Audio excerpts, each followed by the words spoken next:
Welcome to Tenor Tech, where I solve the problems you didn't even know you had. You start by validating prerequisites. Install Python 3, 11 or newer, and add it to path so commands work.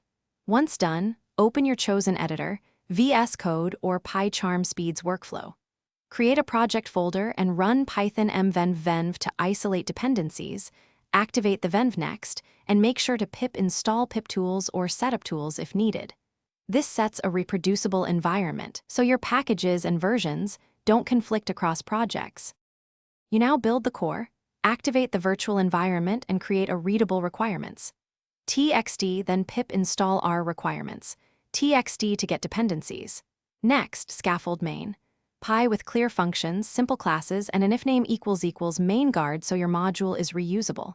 Run linters and formatters, black and flake 8, to keep style consistent.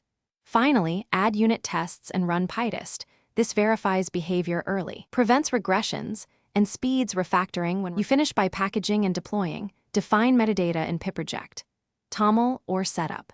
CFG, then build a wheel and sdist so others can install your package. For deployment, create a Docker file or set up a CI pipeline. For libraries, publish to PyPI or test PyPI. If things go wrong, read the traceback carefully, reproduce the error with a minimal script, and bisect changes. Make sure to log inputs and environment details so you can isolate whether it's code, dependency, or environment.